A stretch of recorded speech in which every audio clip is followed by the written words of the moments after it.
Cuentan los viejos del lugar que antes el ciclismo era un deporte de valientes, donde la estrategia óptima era atacar lo más pronto posible para así poder meter más diferencia a los rivales. Sin embargo, hoy en día la estrategia en el ciclismo ha cambiado y lo que vemos son ataques muy cerca de meta y un pelotón agrupado y controlado que controla todas las fugas. ¿Qué ha cambiado? ¿Son los ciclistas de hoy en día menos valientes que antaño? ¿O acaso la culpa es de los pinganillos, o de los directores, o de los potenciómetros, o de los recorridos?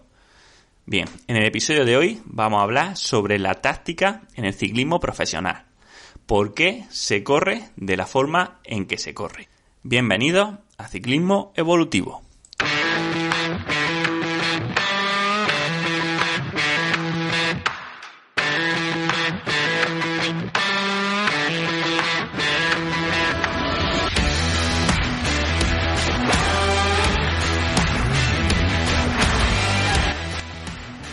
Bienvenidos a Ciclismo Evolutivo, el podcast donde unimos práctica, ciencia y experiencia para hablar sobre entrenamiento, nutrición, psicología y en definitiva todo aquello que tenga que ver con el rendimiento en ciclismo.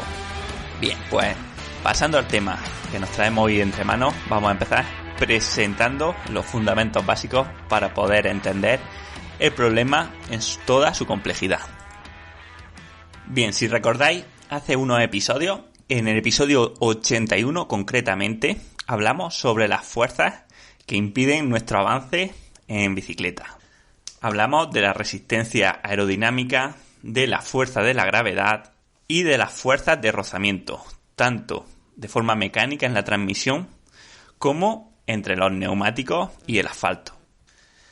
Bien, pues para entender por qué se corre como se corre en el ciclismo actual, tenemos que comprender muy bien la primera de todas ellas, la resistencia aerodinámica.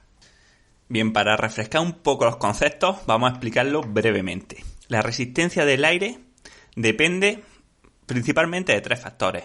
Una es de la resistencia que ofrece el fluido que vamos a atravesar, ¿vale? En este caso, el aire. Para entenderlo, podemos hacer el símil de lo que ocurre dentro del agua. Sabemos perfectamente que dentro del agua andamos mucho más lento que fuera de ella. Y esto es así porque la densidad del agua es mucho más alta que la del aire. Bien, pues cuando medimos la densidad del aire, y aunque esto no va a influir en la estrategia de forma significativa, pero tenemos que saber que no todos los días la densidad del aire es igual, ¿vale? Por ejemplo, los días de altas presiones aumentan la densidad del aire, haciendo que sea más difícil movernos dentro de él, ya que tenemos más moléculas de diferentes gases en la atmósfera. Esto, aparte de con los anticiclones y las borrascas, se ve muy bien con la altitud. Y es que a mayores altitudes, menor presión atmosférica, puesto que al estar más altos tenemos, menos cantidad total de aire atmosférico presionándonos. Por eso, en muchas ocasiones, al hacer récords de la hora, se buscan ir a altitudes muy elevadas, ¿vale? Por ejemplo, Aguascalientes, que está a 2.200 metros o así, porque aunque perdemos potencia por la altitud, porque hay menos oxígeno, ganamos velocidad por la pérdida o por la disminución de la densidad del aire. Algo similar ocurre con la temperatura, y es que cuanto más alta la temperatura, más baja la densidad del aire, y viceversa, ¿vale? Por eso, aunque el calor sea negativo para el rendimiento, es verdad que para la velocidad puede ser útil a la hora de disminuir esta densidad del aire. Simplemente por recordatorio, porque esto ya digo que a nivel de estrategia nos va a importar poco. Bien, pues el drag aerodinámico es esta densidad del fluido por la cantidad total de aire o de este fluido que vamos a arrastrar. Esto lo vamos a llamar Carlos de Andrés, CDA, ¿vale? Coeficiente de aerodinámica, que no es más que la multiplicación de nuestra área frontal, ¿vale? De cuánta, el área frontal es muy fácil verla, por ejemplo, un camión tiene un área frontal muy grande, ¿vale? Lo que choca contra el viento, mientras que un coche pequeño tiene un área frontal más pequeña. Pero esta área frontal se multiplica por un coeficiente aerodinámico que es la responsable de las formas, por ejemplo, que tienen los cascos de contrarreloj o las formas de los aviones, ¿vale? Coeficiente aerodinámico, que es el coeficiente que multiplica por el drag para ver realmente cuánta cantidad de materia o de moléculas hay que desplazar para movernos por ese fluido. Por ejemplo, las gotas de agua, ¿no? O la textura la forma de gota de agua se ha visto que es la que menos coeficiente aerodinámico genera, ¿vale? Por eso, bueno, aparte de que está en la naturaleza de múltiples formas, los cascos de contrarreloj y, por ejemplo, el morro de los aviones o muchos coches se hacen con esa forma de gota de agua o similar. Bueno, esto tampoco influye, pero para que lo sepamos. Y estas dos cosas se multiplican por la velocidad a la que avanzamos en el fluido al cuadrado. Y este al cuadrado, como decía en el episodio anterior, es el que lo cambia todo. Bien, como digo, esto va a ser lo más importante, esta velocidad al cuadrado, porque, por ejemplo, la energía necesaria en vatios que necesitamos para desplazarnos a diferentes velocidades no sigue una progresión lineal, sino que sigue una progresión exponencial. Por poner un ejemplo, ¿vale? Los vatios que necesitamos para vencer la resistencia aerodinámica a las diferentes velocidades con una densidad del aire de 1,15 y un coeficiente de aerodinámica de 0,3, es que, por ejemplo, a 20 km por hora solamente necesitaríamos 69 vatios. A 30 km por hora, 115. A 40, 276. ¿Vale? O sea, fijaros que a 40 estamos con un 400%. O sea, de 20 km por hora a 40 km por hora doblamos la velocidad, pero la potencia que tenemos que ejercer multiplica por 4. Y ya, por ejemplo, si nos vamos a 50 km por hora, utilizaríamos 431 vatios, ¿vale? Vemos que prácticamente multiplica por 8, ¿vale? O sea, de 20 km por hora a 50 km por hora, la potencia que tendríamos que generar es de 8 veces más alta, ¿vale? Para ir 1,5 veces solamente más rápido. Y esto, por supuesto, hasta el infinito, o sea, 60 ya, pues imaginaros. Y esto así hasta el infinito. Ya, por ejemplo, para ir a 60 serían 621 vatios, que son 9 veces más de vatios de los que necesitamos para ir a 20 km por hora, ¿vale? O sea, para ir 3 veces más rápido necesitamos generar 9 veces más de potencia. Bien, esto hasta aquí, pues sabemos que es así, pero no influiría directamente en la táctica, ¿no? Ahora bien, lo que entra en juego ahora es el drafting. El drafting es lo que conocemos como ir a rueda o ir resguardado en el pelotón, que va a ser variable y no hay un valor fijo, ya que depende, pues lógicamente, de cómo de resguardados estemos y de la velocidad a la que vayamos.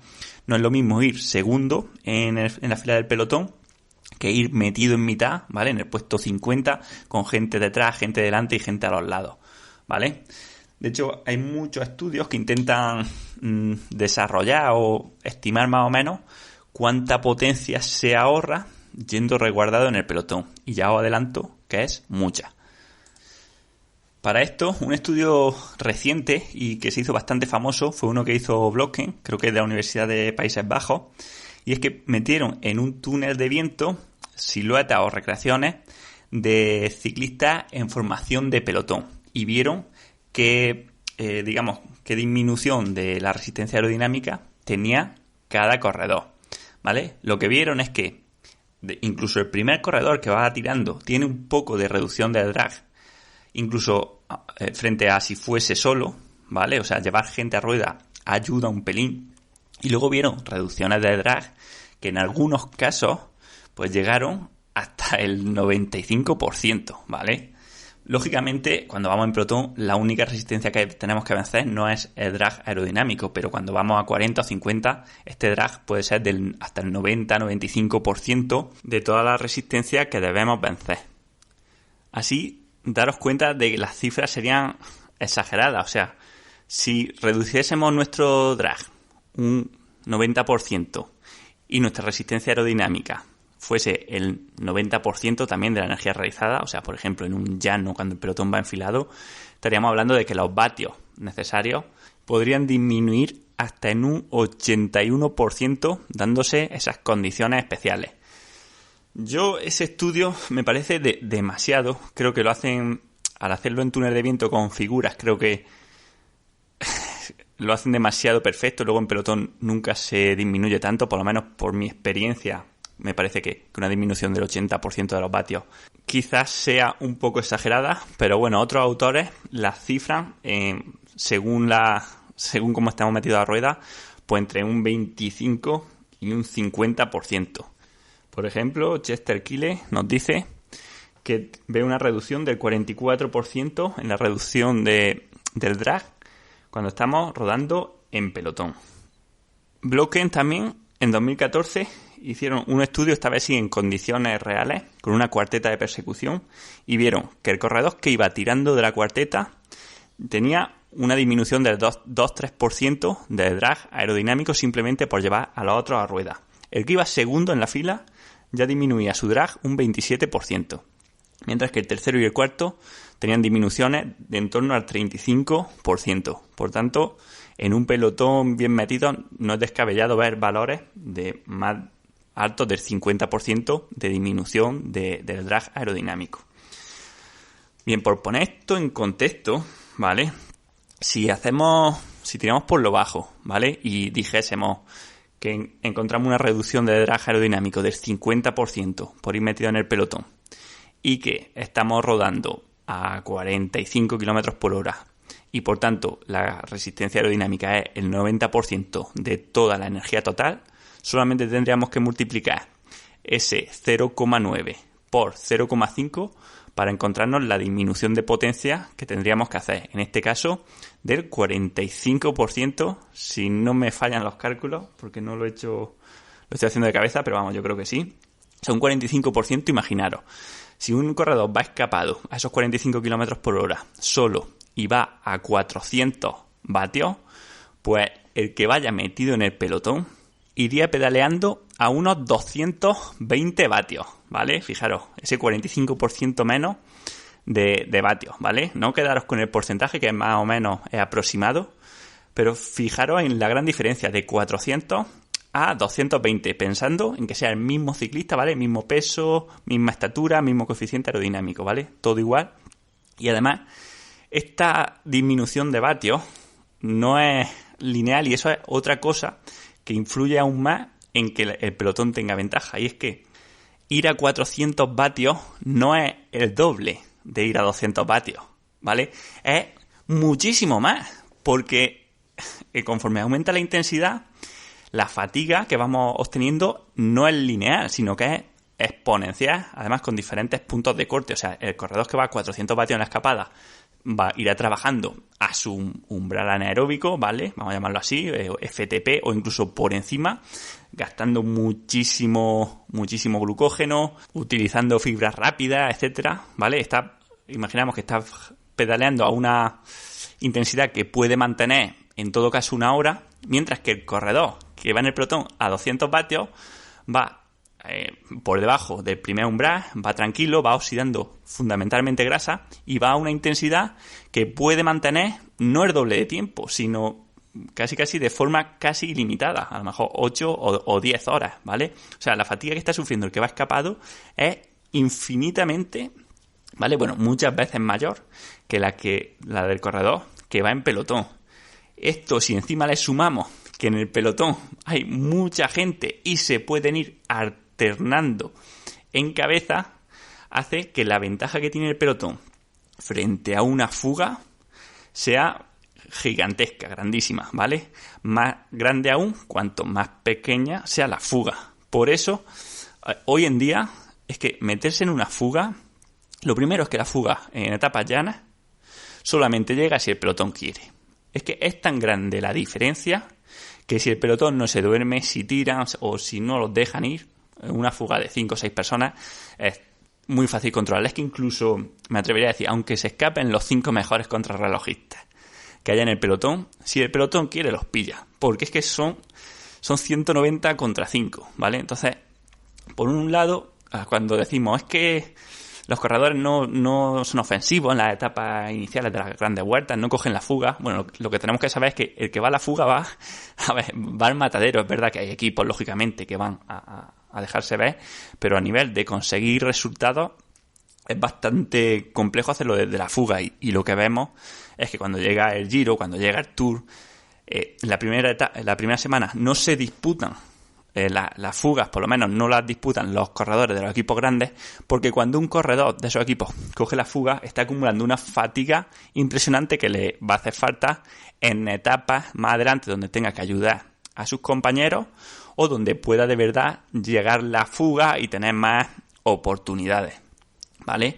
Porque es que la fatiga que sufre un corredor cuando coge un día de fuga es inmensa y la puede arrastrar durante toda la vuelta, ¿vale? Daros cuenta que es que la fatiga que podemos tener es como si hiciésemos 3 o 4 etapas más que otro corredor, ¿vale? Entonces, después de un día de fuga, lo normal es estar muy agotado respecto a alguien que no haya estado en la fuga. Y esto lo podéis ver, por ejemplo, ahora tenemos Strava y veréis en etapas así llanas, si veis el Strava de un corredor escapado, veréis que ha ido 4 o 5 horas a tope, porque es que van muy fuertes y sacan medias de más de 40.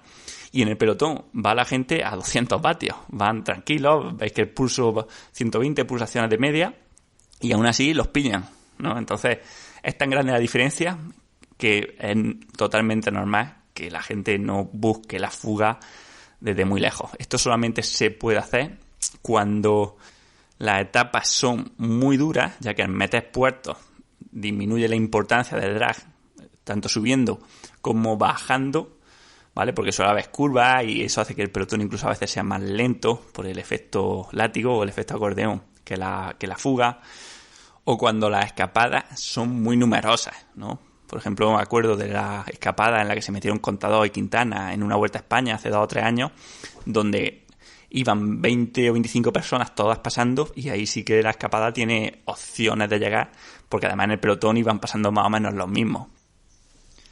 ¿Qué es lo que ocurre en las etapas de montaña? Pues por un lado, más de lo mismo, y es que aunque tengamos varios puertos encadenados, si un ciclista ataca, ¿vale? Pongamos Mikel Landa, que es de los más valientes, ataca y por detrás en el pelotón sigue un equipo muy fuerte poniendo un ritmo, nos encontramos ante 2 problemas. Problema número 1, que es que aunque se vaya más lento subiendo, aún te beneficia un poco de los gregarios, sobre todo si las rampas no son muy altas, y además luego en la bajada nos va a ayudar, y sobre todo si hay un poco de llano entre puerto y puerto. A esto se agrava que ahora mediante, es verdad, es cierto, mediante el conocimiento o la aparición de los potenciómetros, incluso aunque no lo llevasen en carrera, hace que los ciclistas sean mucho más capaces de conocer si el ritmo al que están yendo es demasiado alto para poder sostenerlo. Entonces, lo que ocurriría, ¿vale? Imaginaros, nos quedan por subir 2 puertos de 40 minutos. Y se pone a tirar el Lotto Jumbo o el Ineos a 6 vatios kilo. Si un corredor le ataca en el primer puerto, y porque tiene que ir a 6,3 o 6,4 para empezar a hacer hueco, ellos no tienen por qué ponerse nerviosos porque saben que a los vatios a los que está subiendo esa persona no va a aguantar hasta el final. Y si aguanta, pues chapó. Pero lo normal es que no lo aguante, o que si lo hace, por lo menos mientras ellos mantengan su ritmo, la diferencia va a ser muy pequeña, ¿vale? Sumando estas 2 cosas, hace que cuando tenemos un equipo que domina, o sea, cuando el líder tiene a su vez gregarios muy fuertes, las carreras acaban siendo de forma inevitable, diría yo, tal y como son. O sea, un control, porque se ponen unos vatios que son los más altos que se pueden sostener hasta arriba en modo de contrarreloj, ¿vale? Imaginaros, si somos capaces de subir la última subida de 40 minutos a 6 vatios kilo, pues se pone un gregario a 6 o 6,1 vatios kilo. Eso hace que nadie pueda atacar y ser capaz de mantener el ritmo, ¿vale? A no ser que estuviese mucho más fuerte que los demás para ya no solamente ser capaz de subir a más vatios, sino enjugar la pequeña diferencia que hace también el ir a rueda en la subida. Tanto más importante cuanto más rápido vayamos. Esto hace que realmente atacar sea una especie de suicidio, donde gastaríamos mucha más energía y sacaríamos un peor resultado. De hecho, subiendo de esta forma, ¿vale? Imaginaros, en el Tour del año pasado, imaginaos que tenemos a Roglic con su equipo súper fuerte y tenemos a Pogačar que está ligeramente más fuerte que Roglic. Si Pogačar en un puerto largo, ¿vale? Imaginaros un Alpe d'Huez, ataca desde abajo y los gregarios de Roglic empiezan a poner un ritmo ahí muy alto, similar de Pogačar y el máximo posible para Roglic en esa subida, aunque le aguanten solamente media subida tirando, lo más probable es que Roglic fuese capaz de pillar a Pogačar e incluso remacharle. Por eso, cuando las fuerzas están muy igualadas, si el líder tiene un equipo muy fuerte, la única estrategia factible es lo que se está haciendo, o sea, esperar al final y atacar ya a 1 o 2 kilómetros de meta, cuando ya los gregarios que van tirando, lo primero es que ya no pueden más, y lo segundo es que, aunque tengamos que luchar contra el viento y el líder vaya resguardado, no va a ser mucho tiempo el que vamos a tener que estar luchando contra esta resistencia y, por tanto, podamos sacar algo de beneficio de nuestra ofensiva. Por estos motivos es tan difícil y arriesgado ver ataques lejanos hoy en día. Si bien los vemos muchas veces en vueltas menores o menos importantes, como hemos visto este año en Tirreno o en País Vasco, se hace cada vez más complicado verlos en las vueltas importantes, donde el puesto es de verdad lo realmente importante. De hecho, siempre se ha dicho, o siempre se ha visto, que el Tour es más aburrido que el Giro y que la Vuelta. Quizá porque es más importante para los corredores y, por tanto, juegan más a guardar, que realmente es la estrategia óptima de la forma en la que está configurado el ciclismo hoy en día. Y yo aquí, para que esto cambie, tenemos que cambiar algunas cosas, ya que los corredores, los directores han aprendido que la estrategia óptima con las condiciones que se dan es esta. Lo primero que tenemos claro es que cuando el líder está en el equipo más fuerte, la carrera muere. Esto va a pasar así casi siempre, a no ser que el líder falle. Y lo hemos visto infinitas veces en el Tour de Francia. Se puede hablar de límites presupuestarios en algunos equipos para evitar que el equipo que tenga al líder tenga además a todos sus corredores dentro de los más fuertes, como están ocurriendo algunos años. Otra opción podría ser limitar el tamaño de los equipos. Si en vez de 8 personas fuesen de 5 o de 6, a cambio, lógicamente, de que hubiese muchos más equipos invitados, ¿vale? En pasar de 20 equipos quizás a 30 equipos, creo que aumentaría muchísimo el espectáculo, puesto que el principal limitador para los ataques lejanos es el control férreo del pelotón. Incluso teniendo los mismos corredores, si hacemos los equipos más pequeños, daría mucho más pie a las fugas, porque sería mucho más difícil que se pusiesen de acuerdo para tirar en el pelotón. Si es que muchas veces solamente hay un equipo que quiere tirar, pero es que sobra con un equipo para echar abajo una fuga hoy en día. Número 2, los pinganillos. Este es un tema bastante polémico y el que poca gente quiere mojarse. Realmente, lo primero es que los directores de equipos, que son los que mandan, en ningún caso van a querer dejar de usar los pinganillos, puesto que al final es una forma de hacer su trabajo.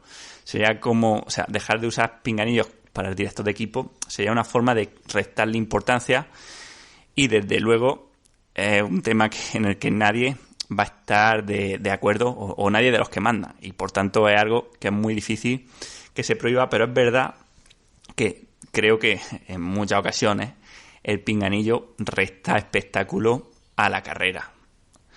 Es cierto que tiene un papel, un factor fundamental de seguridad, pero este factor de seguridad también se podría hacer mediante radio vuelta, o sea, no tendría que ser directamente con el pinganillo.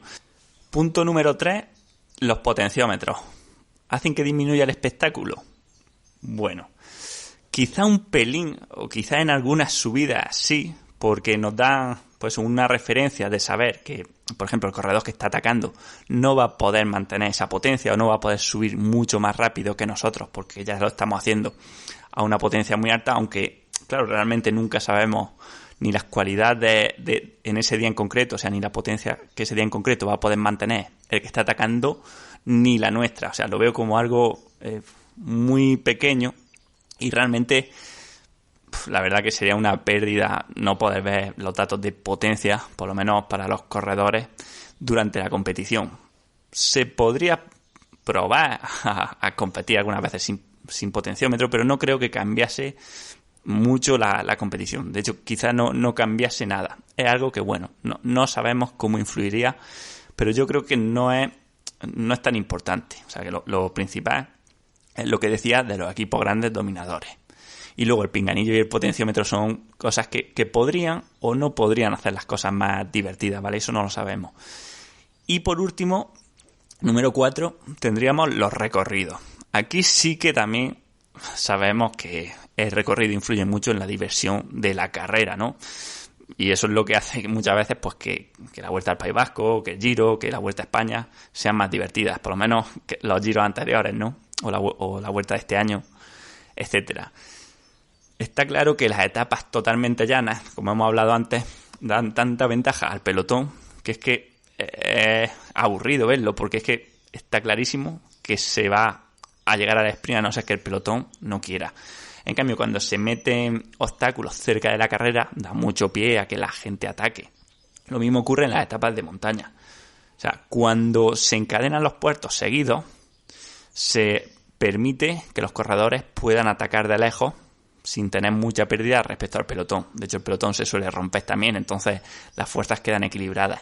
En cambio, si se ponen, aunque se hagan etapas muy duras, si entre el penúltimo puerto y el último se meten 15 o 20 kilómetros de valle, a no ser que se destroce el pelotón, es que el corredor que aguante con dos compañeros, en ese valle le van a hacer un minuto y medio que va a recortarle al que vaya escapado. Entonces, atacar es una ruina porque atacas, gastas más y luego te pillan o te recortan tanto en el valle que al final tu gozo en un pozo, ¿no? Has sufrido más o has gastado más energía para no obtener una recompensa. Entonces, cuando se hacen los recorridos, pues hay que tener en cuenta eso. Cuanto más minimicemos el terreno de valle, ¿no? O el terreno de llano entre puertos encadenados, más va a favorecer la etapa al ataque.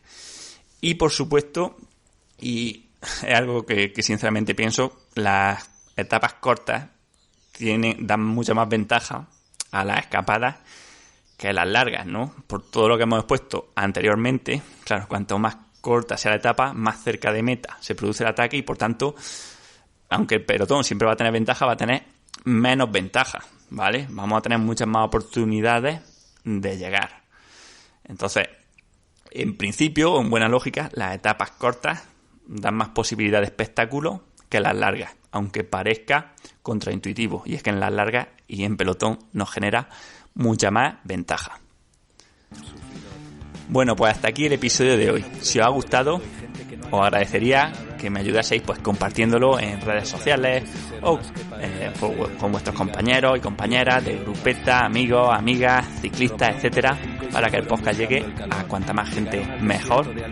También que si queréis aprender y profundizar mucho más en todos estos conceptos y en todo lo que tenga que ver con el rendimiento en ciclismo, tenéis la plataforma de formaciones y cursos ciclismoevolutivo.com, donde tenemos cursos desde un nivel intermedio hasta un nivel avanzado sobre los principales temas que tenemos que controlar a la hora de ser capaces de planificar entrenamientos, ya sea para nosotros o para otros deportistas. Echarle un vistazo al menos a las reseñas que nos están dejando los alumnos que ya han hecho los cursos, porque son excelentes. También, si no queréis perder nada de todo lo que hacemos, tenemos un grupo en Telegram llamado Ciclismo Evolutivo, dejo en las notas del episodio. Y para terminar, simplemente deciros, yo soy Manu Sola Arjona y esto ha sido Ciclismo Evolutivo. Nos escuchamos la semana que viene. 1, 2.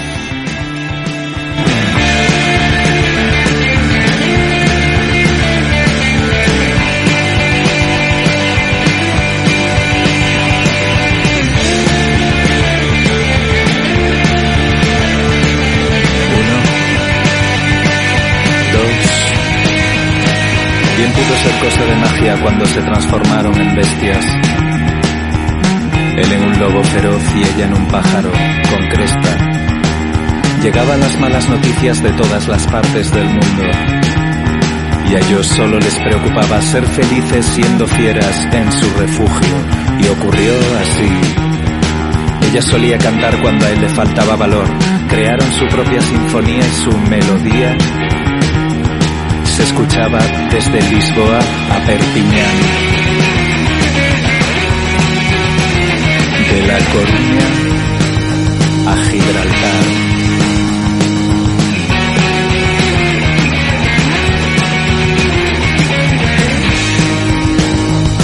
De Madrid al cielo solía mirar como a la serie negra de Goya. ¿De qué nos sirve luchar si nunca haremos historia? Y vieron que incluso las flores tienen su parte decadente. Que se pudra este ramo de rosas, pero no antes que usted, señor presidente. Y ocurrió así. Llegaron nuevas ideas que no eran nuevas sino recicladas. La gente moderna ya no era moderna sino anticuada. ¿Para qué? ¿Para qué volver? ¿Para qué si aquí hay mucho más de lo que siempre quisimos tener?